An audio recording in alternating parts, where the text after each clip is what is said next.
What I'm going to discuss in this video will be graphing trigonometric functions. I will concentrate on the A-list celebrities, sine, cosine, and tangent.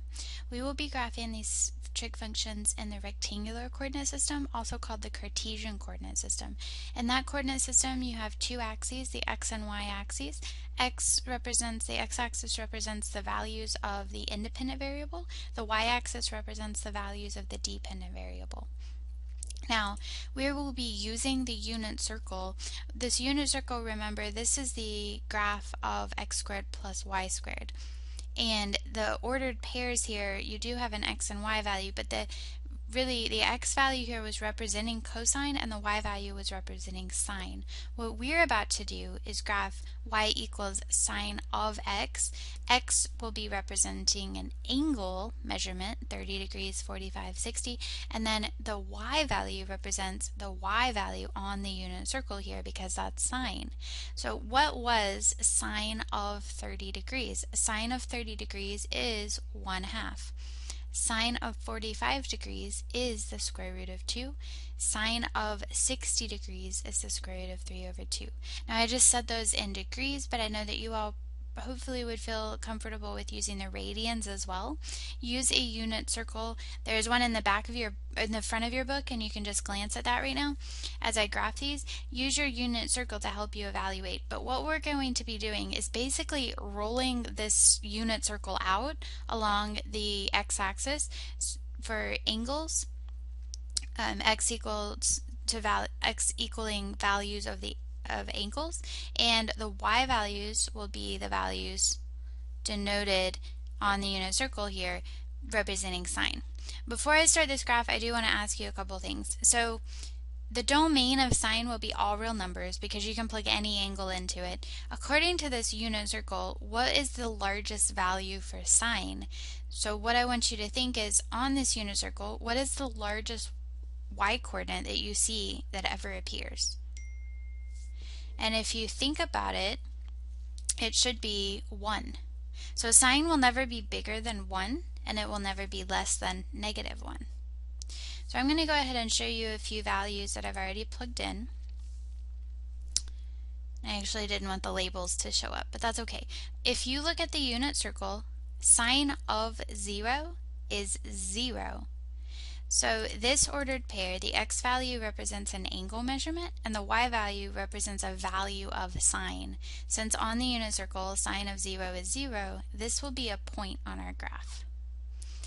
Sine of 30 degrees is 1/2. So what I have right here, pi over 6 radians, is equivalent to 30 degrees, and sine of 30 degrees is 1/2. So we can graph that point, pi over 6, 1/2. Pi over 4, sine of pi over 4 is equal to the square root of 2 over 2. Sine of pi over 2 is equal to 1. And actually, I'm going to skip that one for just a minute. I'm not sure why I have those. They may have gotten flipped. I actually want to skip that. Let's go to pi over 3. This is 60 degrees. And sine of 60 degrees is square root of 3 over 2. You can see I begin to get this arc shape. And I mentioned earlier we're rolling out the unit circle along this x-axis right here. And I started to get kind of this circular shape. It's going upwards. Sine of pi over 2 will be 1. That's sine of 90 degrees. That's the biggest sine we'll ever get to. You'll notice I have these color-coded. I'll talk about that in a minute. Those will be your guiding points.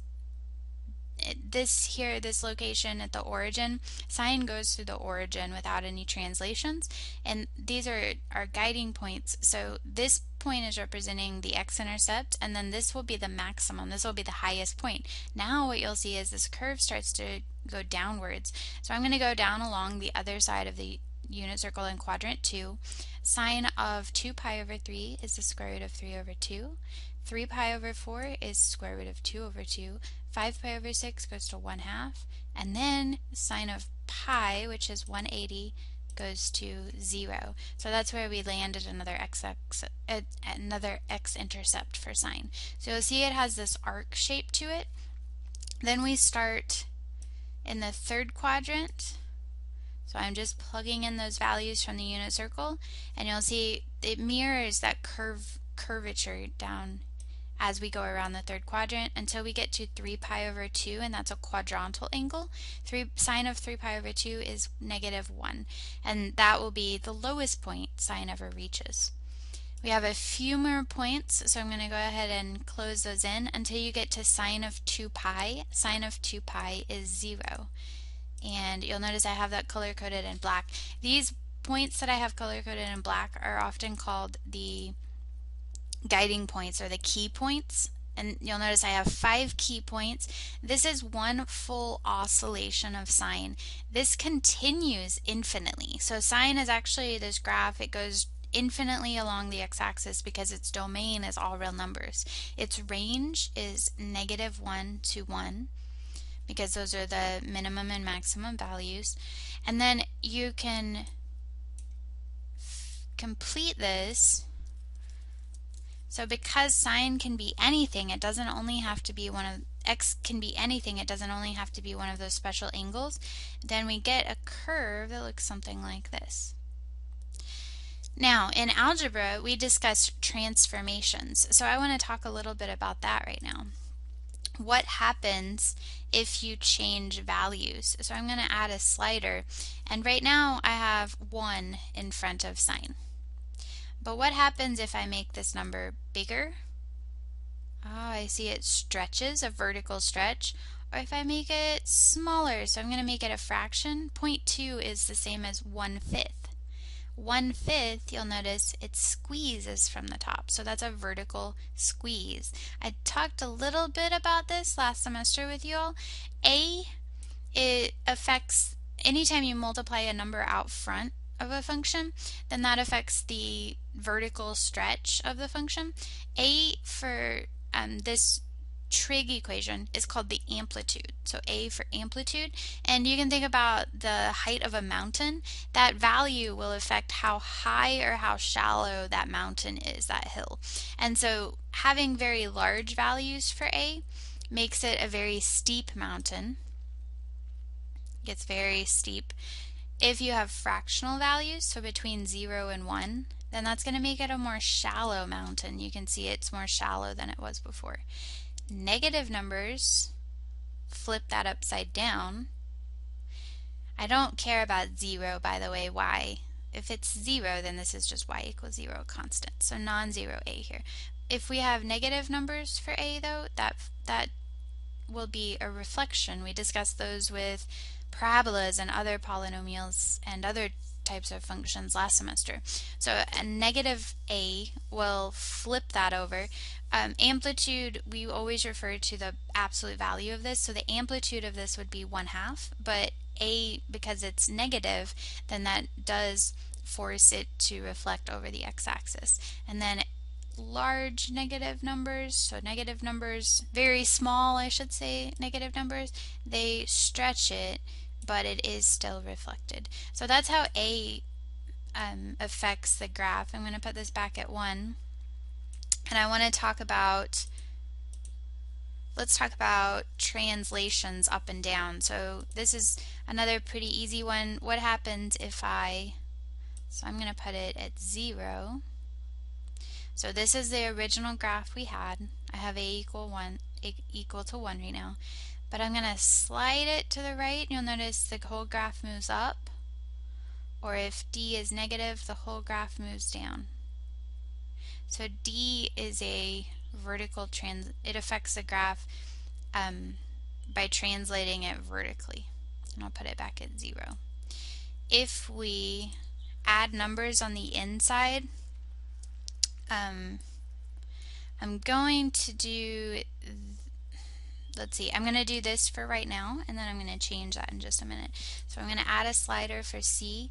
If C is equal to 0, then we have the original graph. If C is equal to a positive number, yeah, it translates it to the left. Do you remember that? And if it's negative, it translates it to the right. So What we actually do here most of the time is because those inside numbers operate opposite of what we would think they would, then you'll recall so we did this with circles as well. We write x minus that number because that way positive numbers shift to the right and negative numbers shift to the left. So that makes it a slightly more intuitive. Just remember that it's the same as what we did with circles and some other graphs before. If this is x minus a number, then that represents a shift to the right. X plus a number represents shifting to the left, negative of that. I'll put that back at 0 for just a minute. Now, because I'm missing one transformation here, so I could have numbers out front, I'm actually going to write this as c over b. So what I've done is on the inside, I've multiplied x by b there. And I'm going to put some new parentheses here so that what I was saying earlier isn't really different, but I want you to see how b affects it. So what does b do? If b is equal to 0, I want my graph to show back up. So let's see, a is 1, c can be 0, that's fine. B cannot be 0 because I'm dividing by 0, so that's the reason why, but I'll force it to be a little bigger. There we go. So b can be 1 right now. That way you have 1 times x. Otherwise I would have only had sine of 0. So if b is equal to 1, then you'll notice it's the exact graph I had earlier. If b is bigger, ooh, we get a squeeze, a horizontal squeeze. So this affects stretching from the left and right. If b is greater than 1, then it squeezes the graph, and if b is less than 1, then it stretches it. So these four numbers, what I have for a, b, c, and d, they affect the graph. They create transformations of the graph of sine, which we graphed in the very beginning. If we look at trig graphs, if I want to graph one cycle of y equals 2 sine of 3x minus pi over 2, so this has an amplitude of 2 because of the 2 out front. So you can see the stretch, the y values are going to go all the way to 2. Because this graph has some numbers on the inside, let's break that down. So this 3 that is out front, that will affect the period of the graph. That's how long one oscillation is. Because this graph repeats over and over, again, we call that the period. The normal length of an oscillation for sine is 2 pi. Because we have a 3 out front, then that will be a horizontal squeeze. And so now our period would be 2 pi over 3. Now, this pi over 2 affects the graph and it moves it right or left. To find that phase shift, we call it a phase shift, we take this number, pi over 2, divided by 3. The phase shift here would be pi over 6. I got that because I took pi over 2 times 1/3, pi over 6. So you'll notice in this graph, we have an amplitude of 2, so the stretch will go all the way to 2. The period would be 2 pi over 3. You'll notice 2 pi over 3 is the same as 4 pi over 6. So one whole oscillation should be 2 pi over 3 units. But the graph slid to the right because of this negative, pi over 6, pi over 6. So now we slid that oscillation to the right, and now going from pi over 6 to 5 pi over 6, you can see it's 4 pi over 6 units between those, beginning and end, which 4 pi over 6 is the same as 2 pi over 3. So those three values affected the vertical stretch, the horizontal stretch, which we call the length and the period, and the phase shift, which that's the formal name for it moving to the right to pi over 6. So this is an example of how those numbers affect the graph. What you're going to be doing are practicing graphing a few of these trig functions. Now if we were to continue, the graph of sine is what we just practiced. Remember that it goes through 0, 0, pi, comma 0, and 2 pi, comma 0. Cosine is slightly different. You'll notice cosine is simply just a shift of sine. So if you notice this same curve, all we're doing is shifting this blue curve to the left 90 degrees, or pi over 2. And then we get this graph of cosine. So cosine, when it is at 0, cosine of 0 is 1. Cosine of 90 degrees, though, is 0. So those x-intercepts shift a bit. Cosine and sine are related. They're called cofunctions because they differ by pi over 2 or 90 degrees. And so you can see those waves, they mirror the exact same waves, but they start in different places. If you graph sine and cosine, tangent, because it will be the ratio of sine over cosine. So on the unit circle, tangent was opposite over adjacent. So it was always our sine value over our cosine value. That's called the quotient identity. When you graph tangent, it cannot exist whenever 0 is in the denominator. So tangent cannot exist when cosine is 0. And so we have asymptotes. And then in between those asymptotes, we get kind of this curved figure. You could do this with your arms, one arm down, one arm up. You get this curved figure here, and this represents curves of tangent. Now tangent repeats every pi units. So 90 degrees to 270, if you take the difference, that's 180 degrees, which is the same as pi radians. So the length of this phase is pi radians, and that is every curve for a tangent, every phase will occur at every pi units. So we say the period of sine and cosine is 2 pi, and the period of tangent is pi. So what I want you to do on the homework is to get a little feel for graphing each of those, and I'm going to have you graph those in Desmos and explain a few features of each of those graphs. Thank you guys.